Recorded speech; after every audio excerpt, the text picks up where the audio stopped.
Hello, everybody. Welcome to the Strange Podcast and YouTube video talk show. We are so glad that everybody could join us tonight. We have an absolutely wonderful guest tonight that is so interesting. I met Travis several years ago at a talk that he gave on beer history. And it was so fascinating that I have waited a long time to bring him on our show. So I'm very excited for him to be here tonight. But without further ado, let's go ahead and introduce him. So Travis Rupp, a full-time adjunct professor of classics, art history, anthropology, and mechanical engineering at the University of Boulder, the University of Colorado Boulder. I should know that because I worked for them, where he has taught for 11 years. So that's where we met, was the University of Colorado, because we both work on the campus. He's also worked at Avery Brewing Company for 9 years, serving as the wood, cellar, and research and development manager. He holds the title of Beer Archaeologist, and he'll talk to us about what that really is. And he also founded Avery Ales of Antiquity series, which ran from 2016 to 2020. He serves on the National Advisory Board for the Chicago Brewseum, which was a new word to me. You'll have to tell us about that. And he is the recent founder of the Beer Archaeologist LLC, and he'll tell us all about what these things are. As a result, his careers and passions, Travis is writing a book on the beginnings of beer in ancient Mediterranean and brewing in the early, and tell me if I'm pronouncing this right, monastic, which is monks, yep, right? It's right. Monks tradition. So in the tradition that the monks brewed, and beer production in revolutionary America.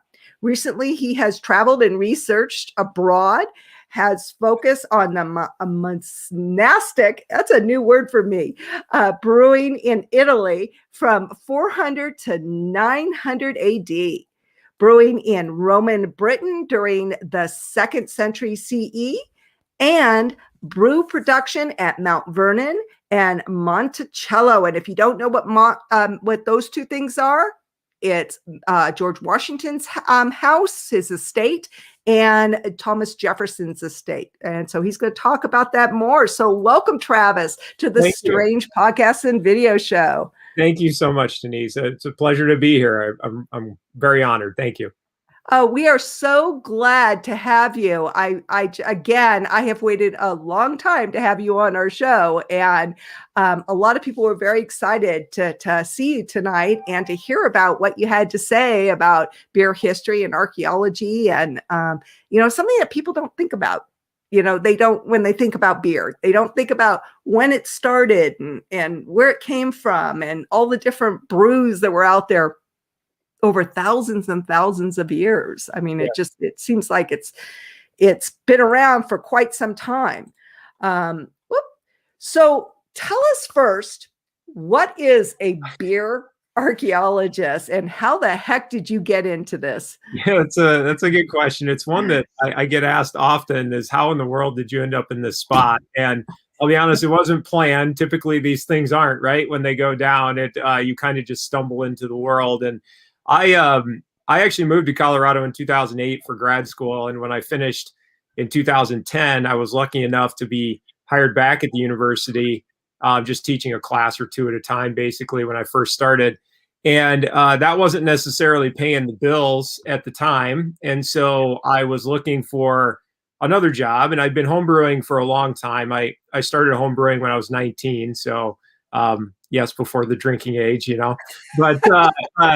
but I did with my dad. I was homebrewing with my dad in Iowa, and my girlfriend at the time, when I got done with grad school, was like, "You should just get a job in a brewery. It's what you want to do anyway. All you do is talk about beer." All we were doing was spending weekends at craft breweries, and so I had at the time been working for Apple. I was a business sales rep for Apple, and I left it to go work at Avery.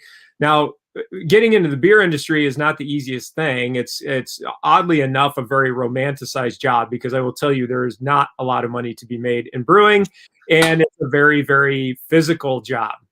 So it can break you pretty good, because it's a lot of laborious work. But I started there as a bartender.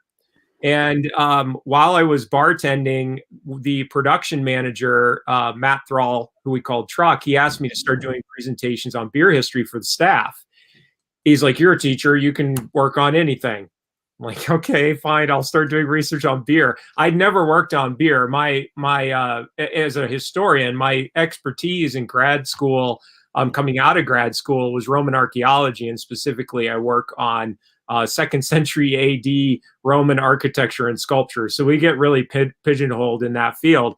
Well, as I started to do these research projects for the brewery, I started realizing there just aren't that many people out there that work on beer history, and certainly very few people that work on it in my area of the world, in far, far ancient Mediterranean, Near Eastern cultures, Egyptian cultures. And so I worked my way through the ranks at Avery over the years. I only bartended for about 8 to 10 months, and then I moved into production.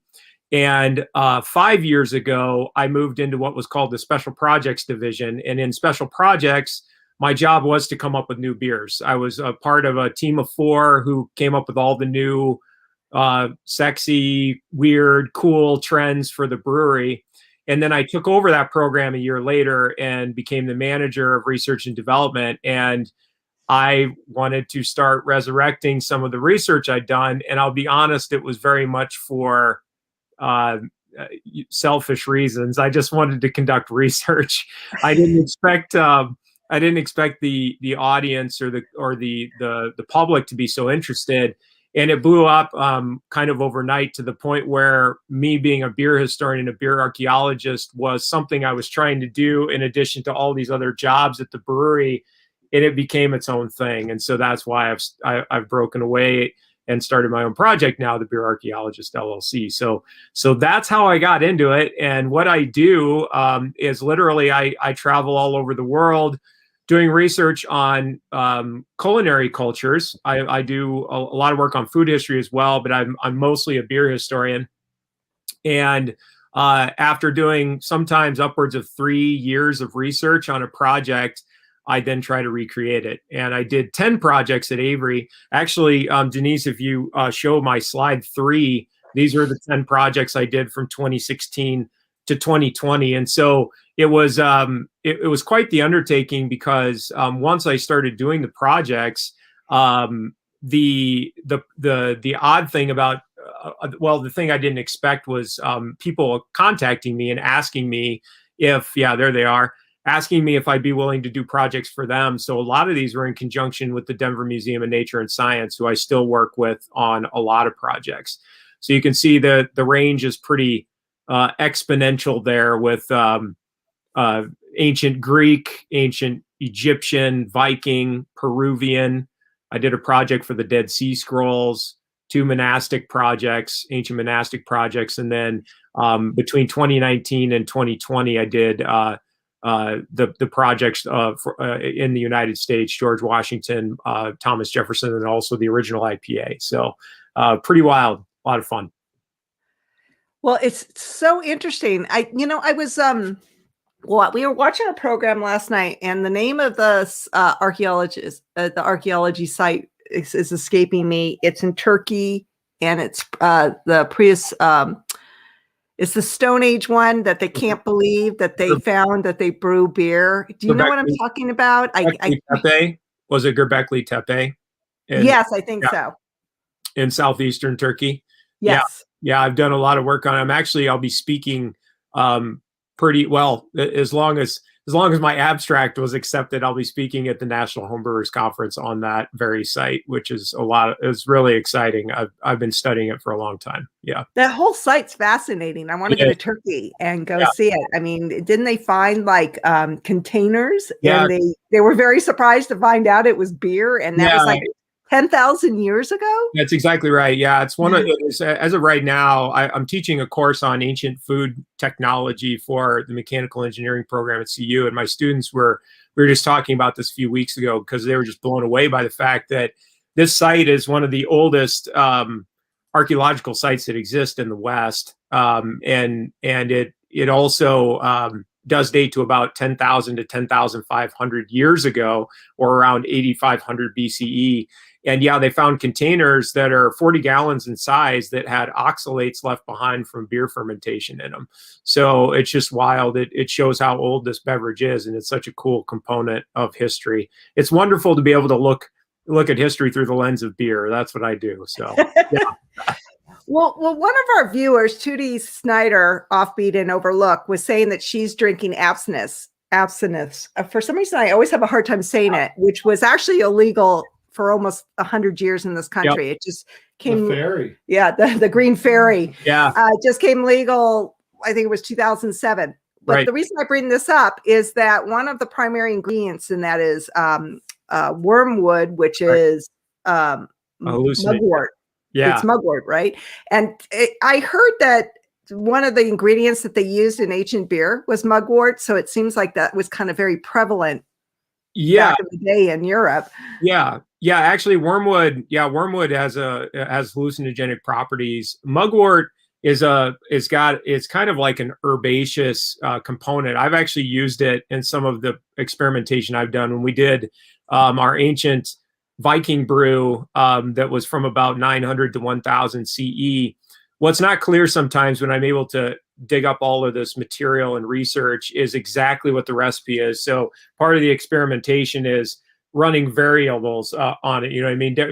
Various different brews to see what the outcome is. And mugwort was a common additive in beer because hops come in very late, actually, to beer. We always think of beer having 4 components, right? It's water, malt, hops, and yeast. Well, hops, the very first attested use of hops comes from a monastery in northern France, and it was in 822 CE, or AD, if people are more familiar with that dating system. So 822 AD, and that's really late in the overall beer game. So prior to that, they were using other kinds of herbs to flavor the beer, bitter the beer, or even stave off infections in beer. And mugwort was one of those things. It's pretty wild. It actually, what it smells like fresh cut hay.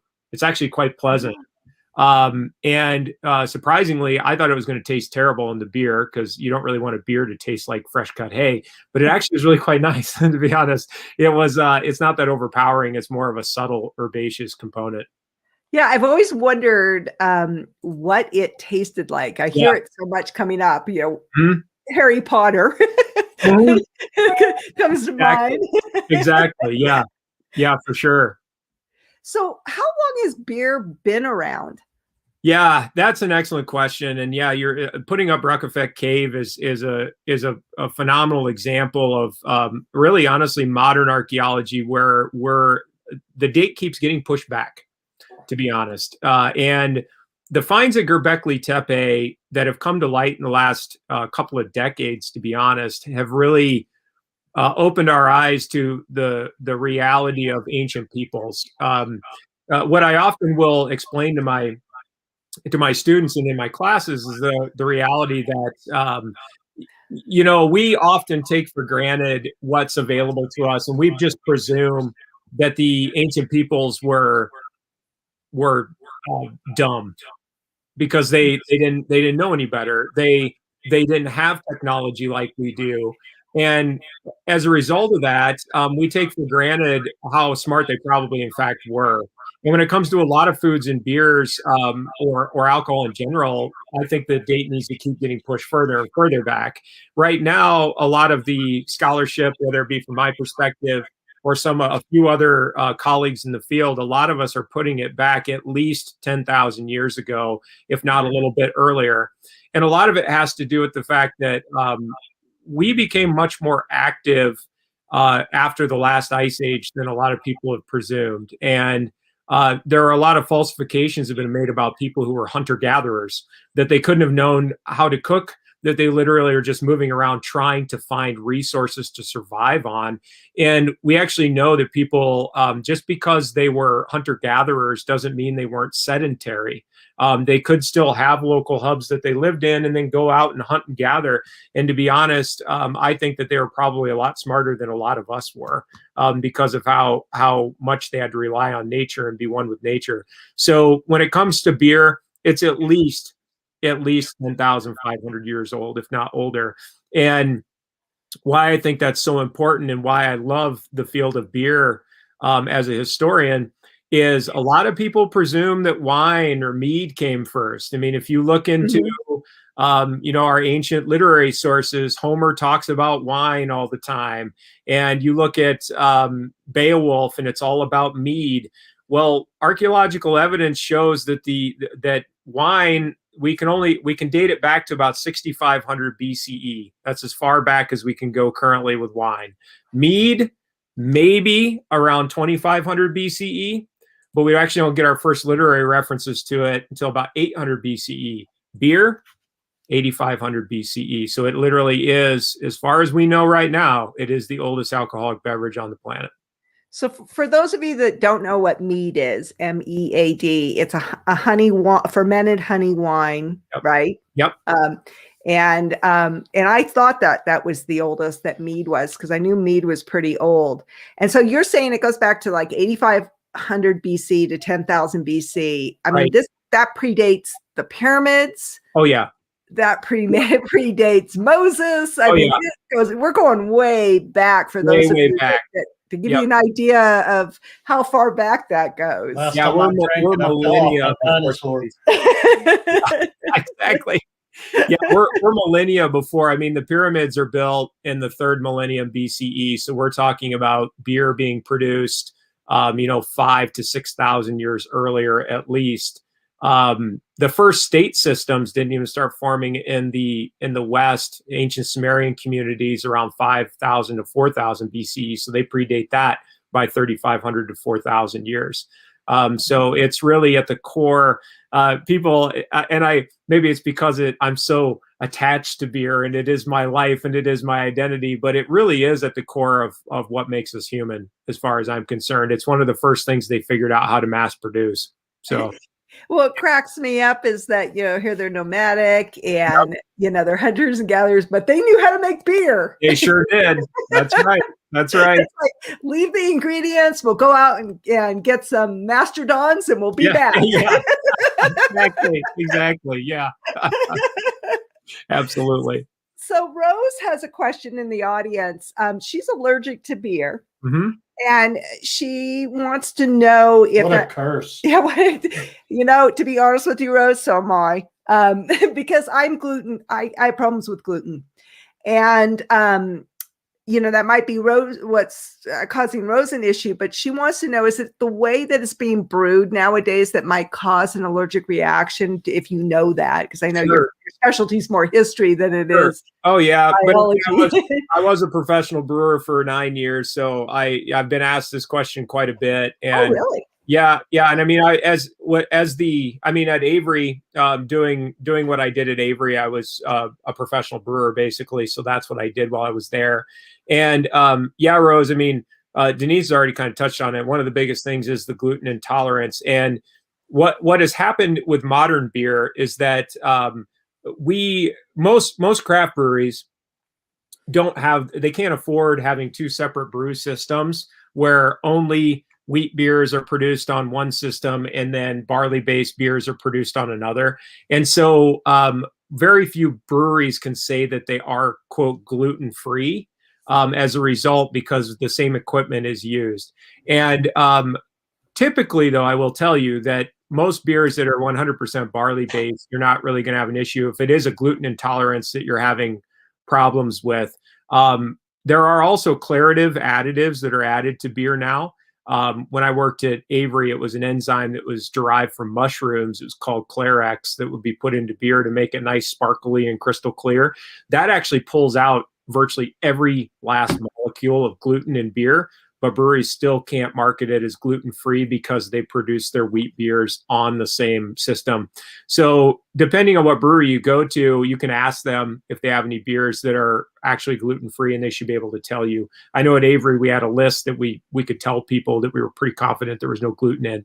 That is likely what you're allergic to in the beer. There are rarely other things that cause the allergy in beer itself, unless it's some kind of weird ingredient that the brewers are using. And we do use a lot of strange things sometimes. So, yeah, it took me years to figure out that it was gluten. I worked for the Alcohol and Drug Abuse Institute for years at the University of Washington. I mean, I was there for years. So I had like some of the top minds trying to figure out, why are you allergic to wine and beer? We couldn't find the commonality between the two. And years went by, and I found out that I was allergic to wheat. I'm not celiac, but I had problems digesting wheat. Sure. And so I had problems with beer. And so I stopped drinking it years ago. So Mr. Martini drinks enough for the two of us. So I switched to martinis. It's a tough job, but somebody has to do it. That's right. Sound like me in my house. My wife's just like, you drink it. You drink it. Here, I tasted it. You finish it. Okay. I'm okay with that. Yeah, you make her taste everything that you make, exactly. everything that you brew. That's so funny. Yes. So tell us about the recent discoveries of an Egyptian brewery. Yes. So Denise, I'm glad you asked this. And if you want to go ahead and jump over to the slides I sent, you can jump to slide 8, and this will be fun because I did not expect for this to come up this semester. Like I said, I've been teaching this brand new course on ancient food technology and engineering for the mechanical engineering program at CU, which has been a lot of fun. My students are just amazing. And for those of you that don't know what CU is, that's what we call the University of Colorado here in Colorado. Right. That's right. That's right. And so what just brought to light, and I mean brand spanking new, is on February 17th of this year in 2021, it was announced that a brand new brewery had been basically found. And yeah, Denise, if you want to jump ahead to slide 8, I think it's on slide 1 right now. But yeah, the interesting thing about this discovery, this one, is, well, actually, let me talk about this first. Now, since you're there, we'll talk about it. So what I have been talking about for years, we've known that the Egyptians brewed beer for a really, really long time. That was no secret. What's interesting about ancient Mediterranean cultures, and right now the book I'm working on is primarily on cultures that had contact with Rome, but a lot of Roman and Greek sources kind of scoff at beer, as this nasty thing that the barbarians drink, but we Romans, we drink wine. That's kind of the way they talk about it.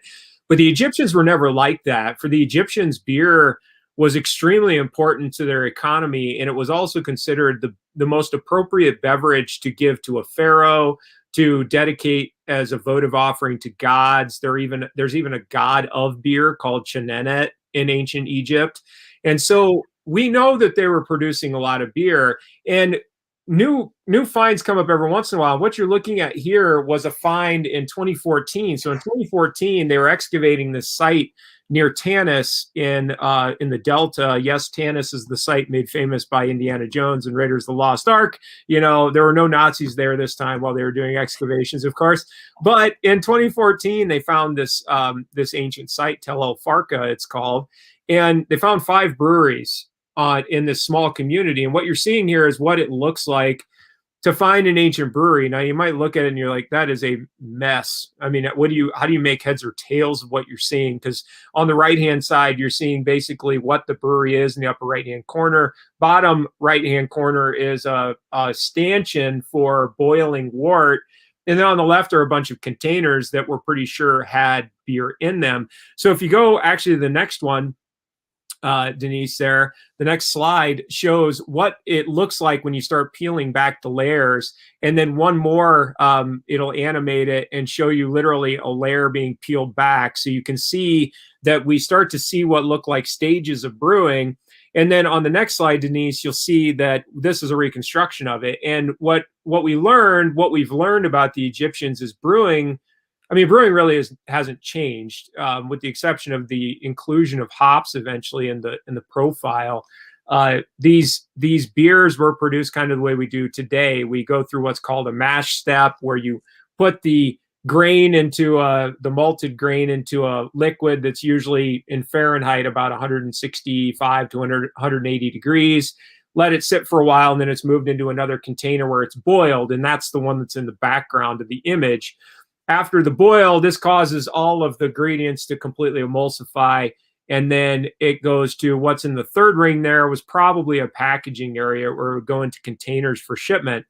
But a lot of these breweries that we find they're not homebrew shops, don't get me wrong. I mean, they're producing a fair amount of beer. They were producing 100 to 200 gallons of beer a day, and they brew it about every 2 days.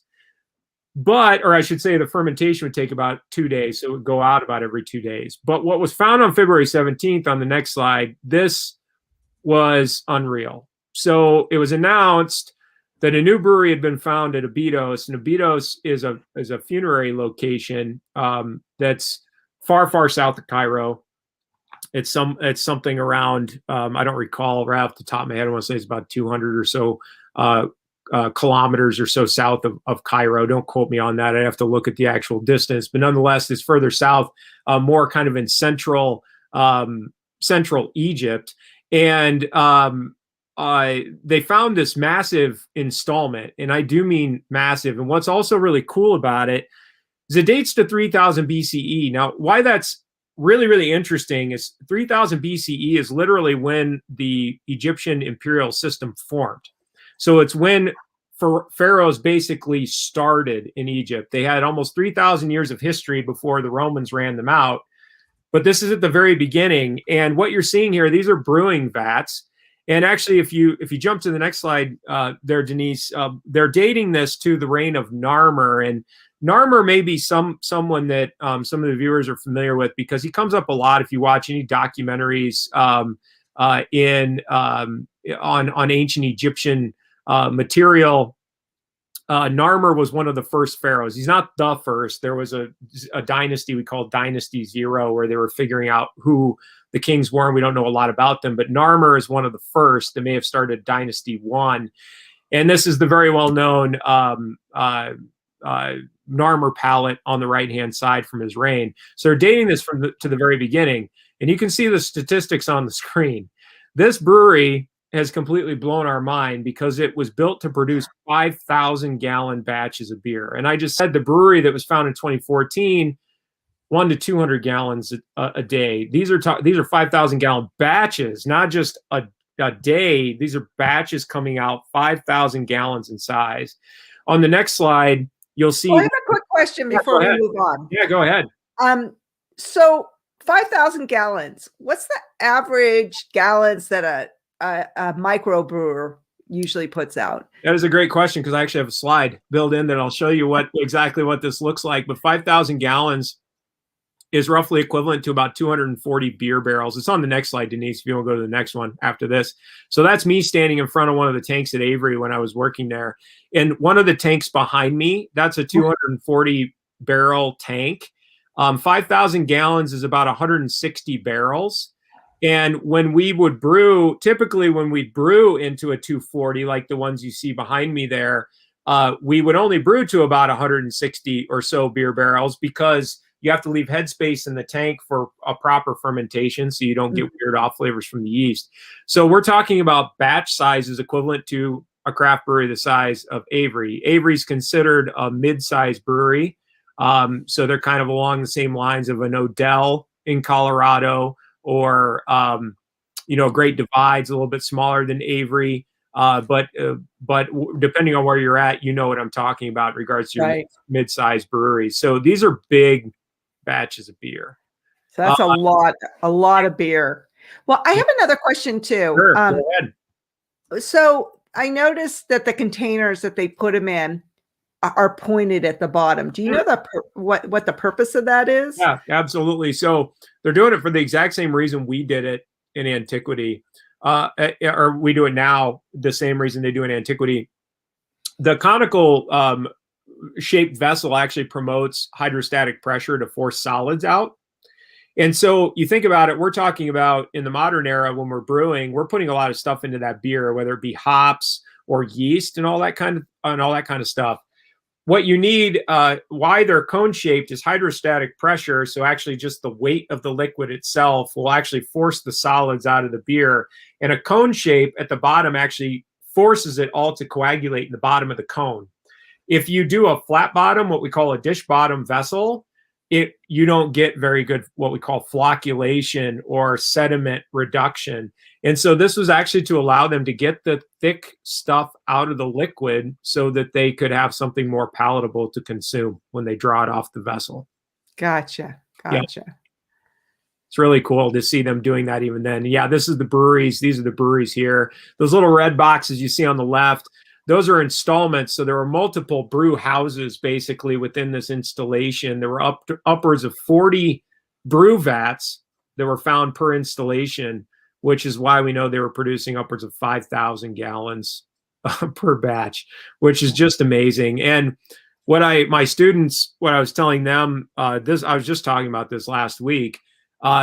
This really, when we find these things, it's really cool. And I get all excited because it just makes us realize, again, back to my point about Göbekli Tepe or about how old beer is, these people knew exactly what they were doing. The organization that had to go into this, and they're just starting to organize a state, right? They're getting one of their first pharaohs right now.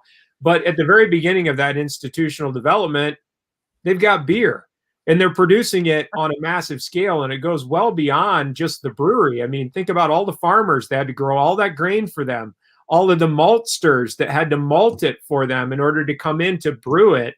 And then the distribution network that goes on beyond that to other people. I just think it's awesome to see how advanced they were when we always think that they weren't. And that looks like it's like right in the thick of things. It is, yeah. Nearby community, yep, for sure. So, yeah. So they didn't even announce this find until a couple of months ago. That's right. February 17th of 2021 is when it hit the news. And yeah, it's been fun. I've done a lot of interviews in the last couple of weeks about it for magazines kind of all over the place because they want comment on it, on what it means. And it means a lot. It's really, really interesting, especially with the date. Yeah. And the scale that they were brewing. Yeah. Absolutely. Oh. Absolutely. So, and let me go to, what about the Roman Britain connection? Sure. Yeah. Let's talk about Roman Britain. So, and actually what you can do, Denise, if you want to stay basically where you're at, because I'll bring it up to Roman Britain, I should just quickly mention, we were talking earlier in the presentation about mugwort, right? And these things that end up in the beer. And people will often ask me what these beers tasted like. What did that beer taste like, from ancient Egypt? And we recreated an ancient Egyptian beer at Avery. And they are, every one of them is different. I mean, it's just like our beer styles today. Nothing is exactly the same. But one question I get a lot from people is, the hops question. And as I said earlier, hops don't actually make their way into beer until, as far as we can tell, around 822 CE. That's the first recorded reference to it. What's a lot of fun, though, and really interesting is my mentor in the field, and I'm going to do a plug for him, because if you like beer and you're interested in beer history, Stan Hieronymus. Stan Hieronymus is a beer author and a historian, very good friend of mine, and he's one of my academic mentors. He works a lot on hops, and we just gave a talk on hops for the Chicago Brewseum last November. And what's amazing about this idea of 822 CE of them first coming in, for the Coloradans that are on tonight, since this is Colorado Martinis, this is why I threw this in here, because in the hunt for figuring out where hops came from, I actually may have stumbled upon something very inadvertently that's going to throw a major kink into the study of hops worldwide, because for a long period of time, the thought was that it arrived somewhere in Mongolia around maybe 2 million years ago. That's where the plant originates. In doing some digging, I heard a guy speak, and I love it. Mr. Martini brought up, dinosaurs earlier on. We're talking about dinosaurs drinking beer. Well, I actually heard a guy speak on the topic of dinosaur beer, and it was in jest. He was basically talking about how far back in the Paleolithic record these plants go that we use for beer. And he's like, well, it turns out the oldest known Humulus lupulus plant lives in the Denver Museum of Nature and Science. And Humulus lupulus is hops. Now, I heard this talk in Baltimore. So I'm like, because I live in Denver. I'm like, this is in DM&S. Are you kidding me? I work with those guys all the time. How have they not told me? And so it took almost 2 years to find it. But if you go under, the public doesn't get to go down here, but these are the archives under Denver Museum of Nature and Science. So if you've ever been to the Denver Museum of Nature and Science, there are multiple floors of these just rolling stacks of archives of material that they own. And I got to talk to one of the head paleobotanists there. He's like, oh, yeah, we have those. You want to see them? Nobody's ever asked to see them. I said, of course I do. So what you're seeing on the right-hand side are the oldest known hops on the planet, at least as of right now. If you go to the next slide, Denise. I swear to God, I was just there. Yeah. Like, a week ago? I went to go see Sue the dinosaur. Yeah. Yeah. My favorite dinosaur in the whole world. Going to see it this week. I swear to God, they had this on display. They might. I would love it if they do, because I kept asking them to dig it out. And if you go to the next slide, this is the full collection of them. And why this throws such a huge kink into the system is look at the age of them. So remember, hops were supposed to only be 2 million years old. These fossils are 68 to 66 million years old, and they come from North America, not Mongolia. So it's possible that hops originated here. They're from the Hell Creek Formation. So I just had to throw that in. It's a lot of fun, and it's a little plug for Denver Museum of Nature and Science, which is an amazing museum. And Stonehenge is running right now too. So I'm doing some work. Yeah, matter of fact, I'm going to go through my pictures because I swear I took a picture. Yeah, that's great. I love that they did put it up because it's just so cool. This stuff that lives down in the basement. But to your question, Denise, about Roman Britain, yeah. So this is my most recent research, and I'll be speaking a lot more on this later this year. After years of doing research on kind of any project that would come about that was asked of me, or I was doing some of my own projects on the side I want to be working on. But my wife was like, when in the world are you going to work on Rome? Because, I mean, you're a Roman archaeologist. You still have yet to do anything on Rome. And my book is going to be on Rome. And so I've spent a fairly extensive amount of time in the UK over the last couple of years before the pandemic kicked in.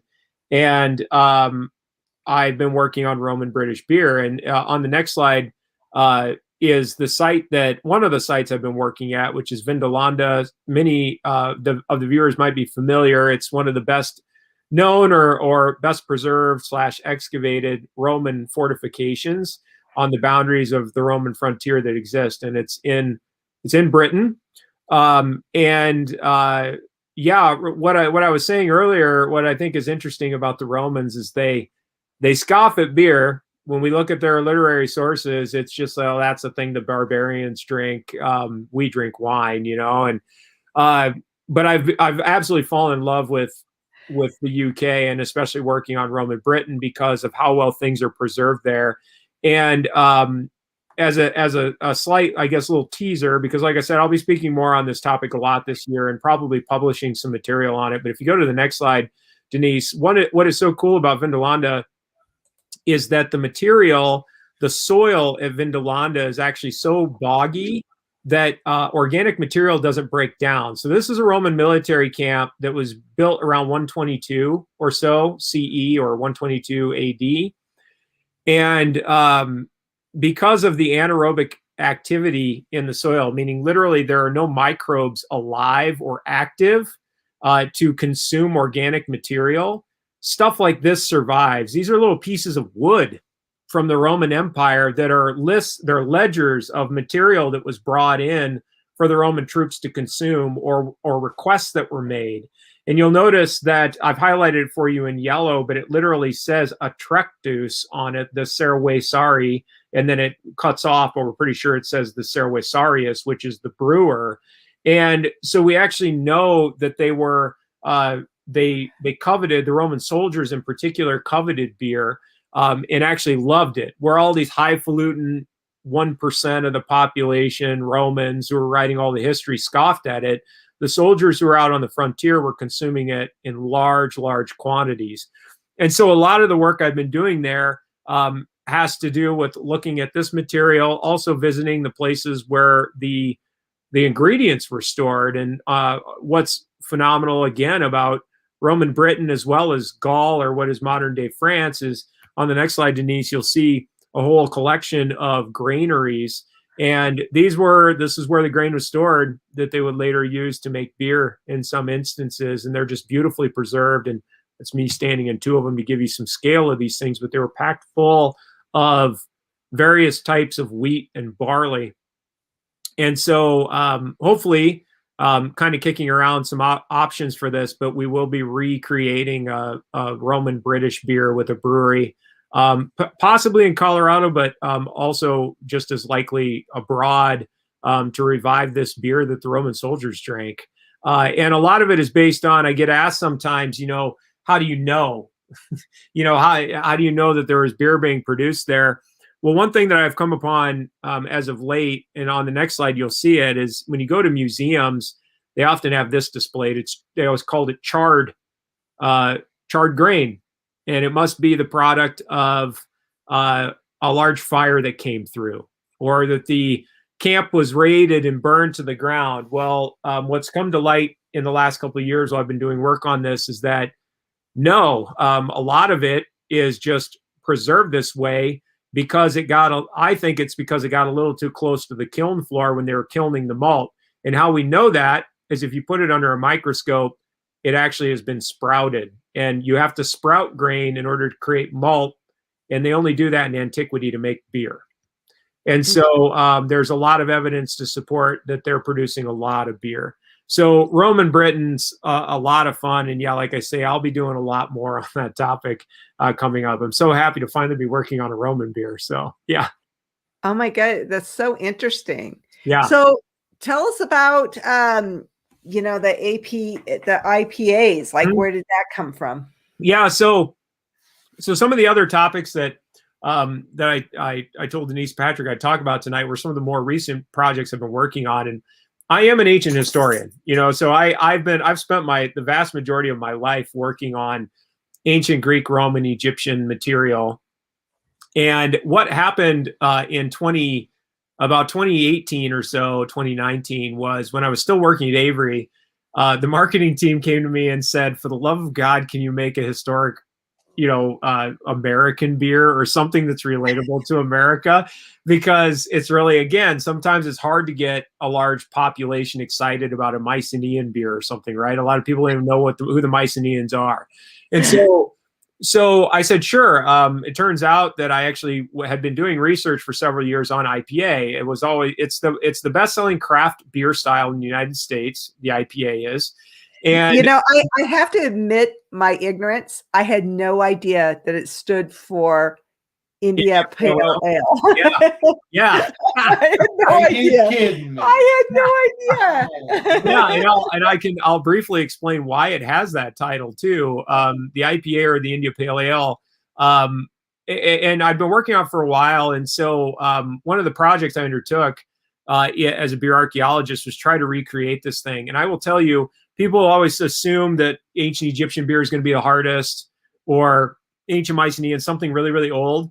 This was by far the hardest project that I had to do.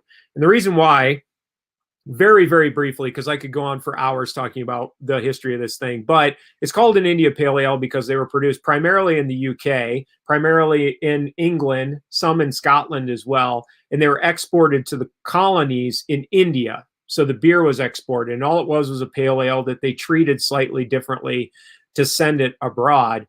Well, the recipe for it is very simple. Like you can see it on the next slide. This is the recipe. So if there are any homebrewers on, you can recreate this. This is from George Hodgson in 1752. He opened a brewery in London called Bow Brewing. And it was simply this: 2 or 4 row malt. If you're a connoisseur of brewing and beer, you're probably you might be scratching your head saying, what the heck is 4 row? 4 row is a style of barley that the Brits ran into extinction, probably during this movement, no longer exists anymore. But it had that. It had probably East Kent Golding hops or some kind of early derivative of it, and then London yeast. But the trick of trying to recreate this, why they're so hard, is you got to recreate the process. So many people think that as a beer archaeologist, all I do is go out and look for a recipe. Once I found the recipe, we just brew it. Well, no, brewing equipment has changed drastically over the hundreds of years. And honestly, ancient beers are very difficult to produce on modern systems because modern systems are very much designed for efficiency. And the ancient equipment wasn't. At the same time, on the next slide, you need to recreate the water chemistry. So many people forget main ingredient in beer is water.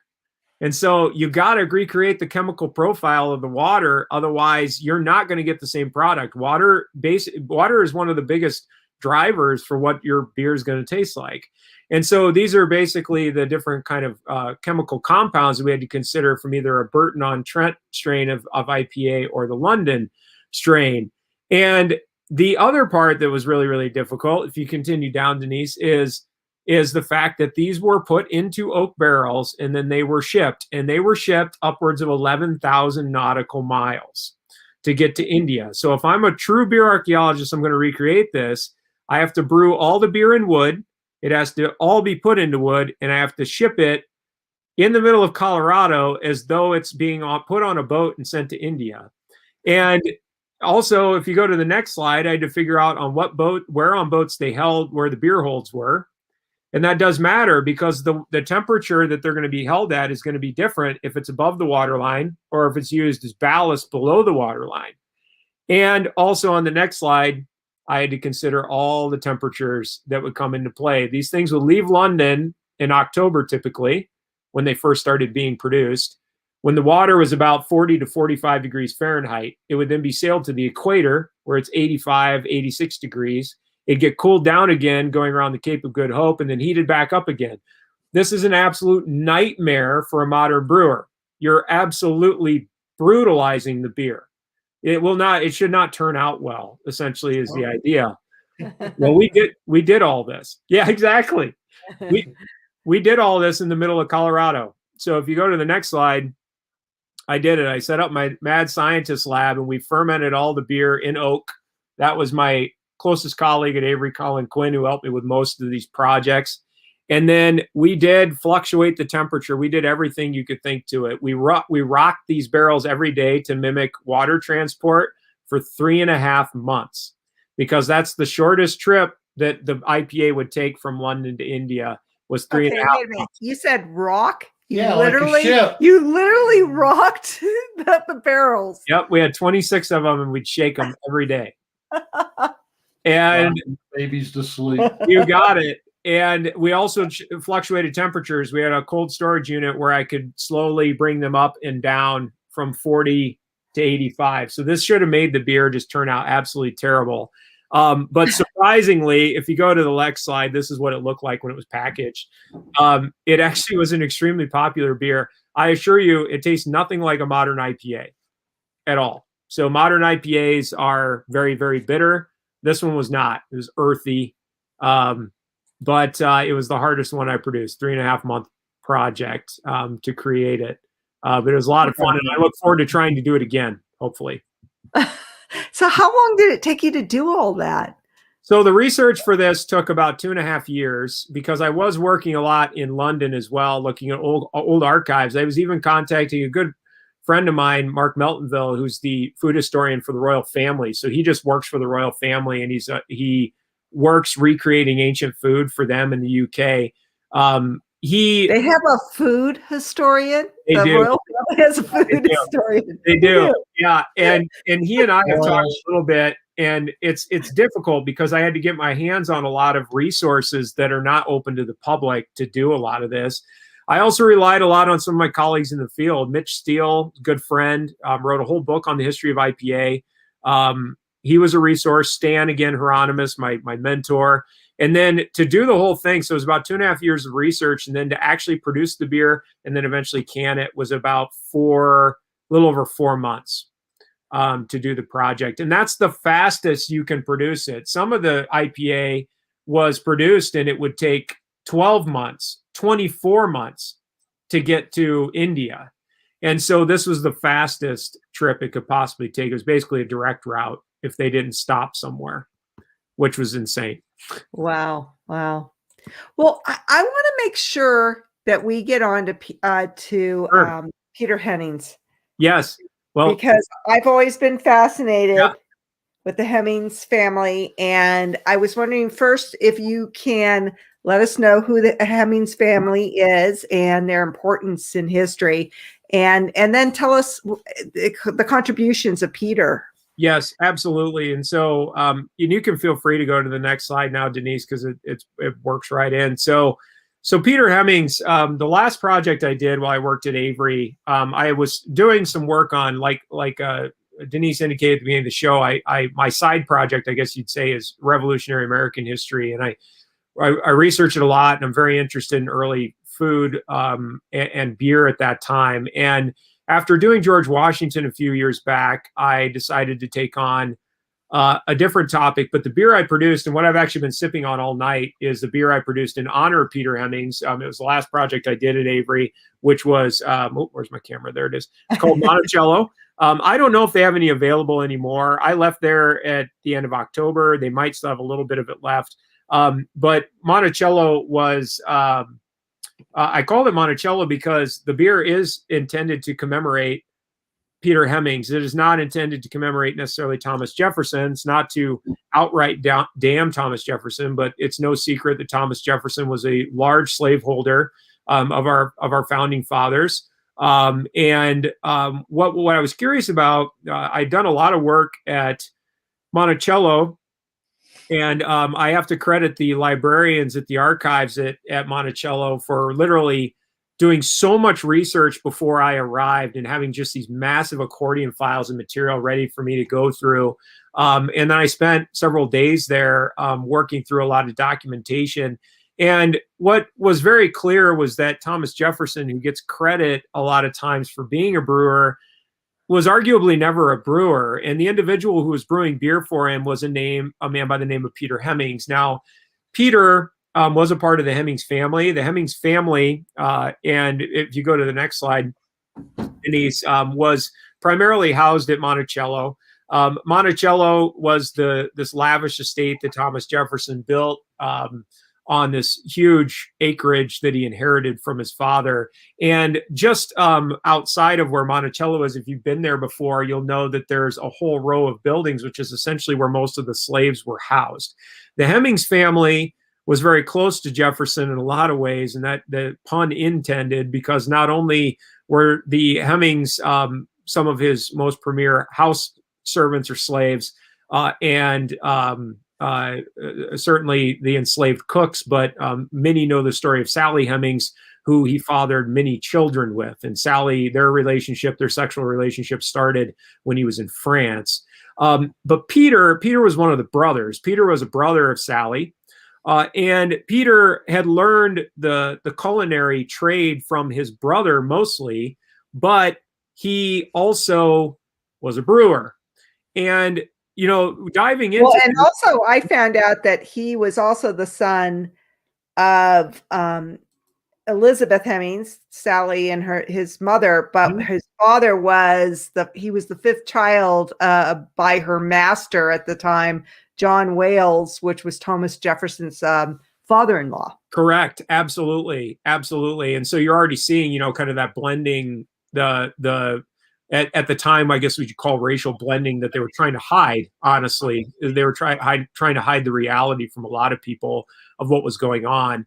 And Peter, on the next slide, I mean, it's just kind of the austere statement that I was trying to make, was that I wanted to make it clear that oftentimes the story that's not told is that of Peter. I mean, a lot of textbooks that have been written about early cuisine and beer in the early colonies always credits Thomas Jefferson as this kind of interesting individual who recorded a lot of history, recorded a lot of interesting experiments in brewing. But I have to say, I would be absolutely shocked if I will ever find any single iota that indicates that he brewed any beer. It was his enslaved population that was doing it. And so as of late, and wine. That's right. He was big on wine too. Big on wine. big on wine. I mean, when he was in France, yeah, and he was growing weed. Yeah. yes, and yeah, that's right. He was So a hemp man. Washington, yeah, they were growing all that hemp. That's right. But Peter, if you go ahead, you can skip past the next one, Denise, just in the interest of time, and get to the next slide. A lot of archaeology has been undertaken in the last couple of decades on the row of buildings that exist right outside of Monticello, and it's primarily where the buildings were for making commodities that Thomas Jefferson was gaining financially off of, but also these were slave quarters. And what I wanted to do, if you animate this slide, I wanted to tell the story of Peter, because Peter, we don't know what he looked like. We have some of the Hemmings family. We know what they look like because they later were freed and there were daguerreotypes made of them, or I shouldn't say that. Well, there were ancestors later on made it into the era where there were daguerreotypes prior to photography. But even some of these individuals had portraits made of them. Never any kind of human representation of Peter Hemmings. So I wanted to honor this man who deserves to be honored. And he undoubtedly produced a lot of beer. If you advance to the next slide, he did actually, he produced enough beer that Jefferson had his own beer cellar that was underneath the home. He had a wine cellar. He also had a beer cellar. You see the reconstruction of that here. A lot of the research I did included looking through the documents to recreate this thing. Now, it's not to say Thomas Jefferson wasn't at all interested in this. On the next slide, found this in the archives at the library, the research library at Monticello. These were sketches that were either from books that Jefferson owned, or even on the far right-hand side, you can see he had plans to build an apple press. On the far left-hand side is his plan for a brewery. So he seems to have been possibly interested in industrializing the product. But again, it wasn't him that was producing it. It was Peter. And there are lots of documents. You can go, the next two slides are just the library where I worked at. This is right outside of Monticello, the Robert H. Smith International Center. And then the next one's just me doing work in the library. But there are a lot of documents that indicate that Peter was the one. He was very, very good at malting. And he was very, very good at brewing, even to the point where Thomas Jefferson would loan him out to his good friend, James Madison, to train his brewers how to malt and make beer.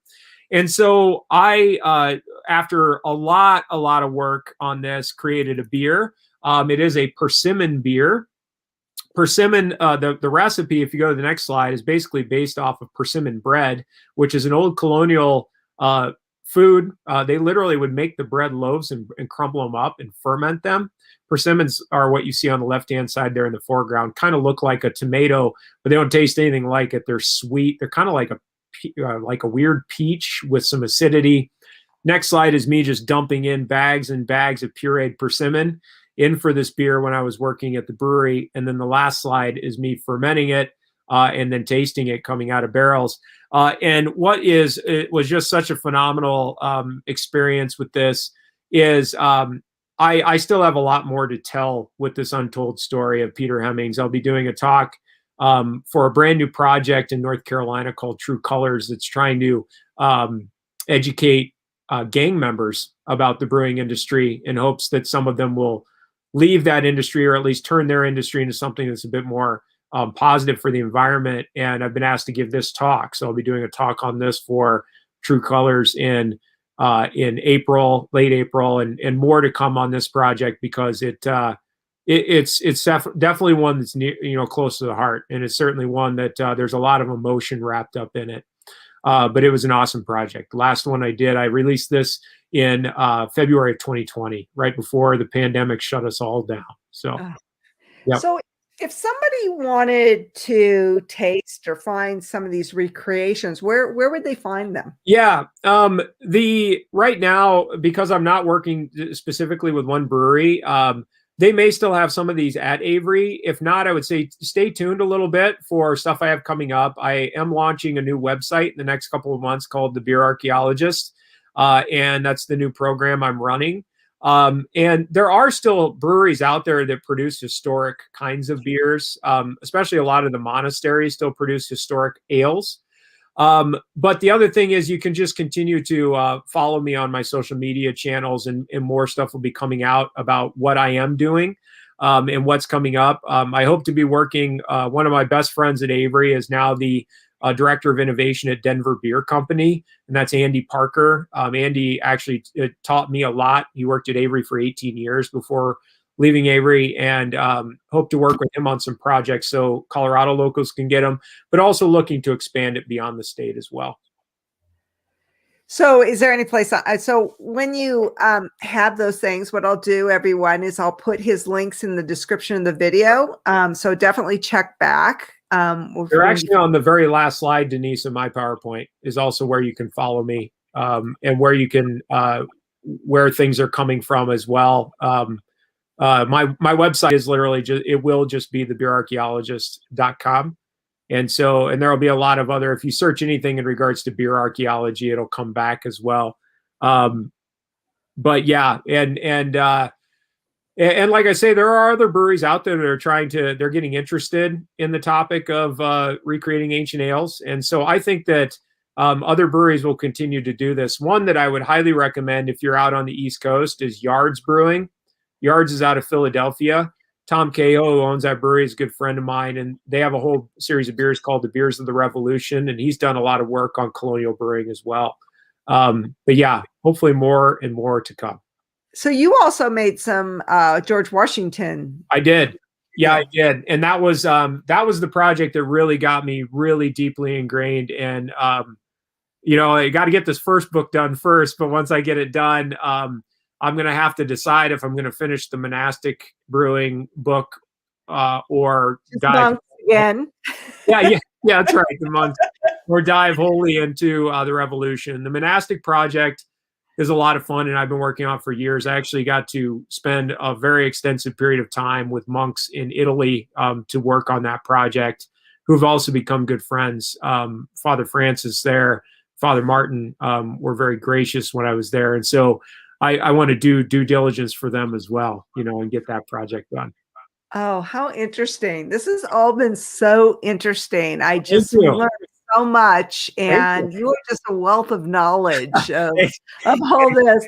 I wish I could taste some of the beer right now. I know. Well, hopefully, like I said, more will be coming, and I'm really looking forward to opening it up since you guys have so many viewers too that are outside of Colorado. One of the biggest drawbacks of working with a local craft brewery for all of the projects is that only people who lived here got to taste them, and I want to, I don't want that to be the case anymore. There's a lot of interest internationally for this also, and really all over the United States. So a lot more to come from the Beer Archaeologist. I'm so glad to hear that. So as I said, as he brings out links of how you can find these products, I'll put them in the description of this video. And I thank you so much for coming on, Travis. Like I said, it was a long time coming. You have been on my mind for a long time to come on. We even had to cancel at one point and reschedule. But I'm so glad that we were able to do this. And thank you so much. And it was my pleasure. Yeah. So everyone, thank you so much for joining us. And if you are looking for other podcasts that we have, it's the Strange Podcast, and it's available on all platforms, Apple, all the different platforms that are out there. And you just Google the Strange Podcast by Colorado Martini. So good night, everybody. And thank you so much for coming. Thank you.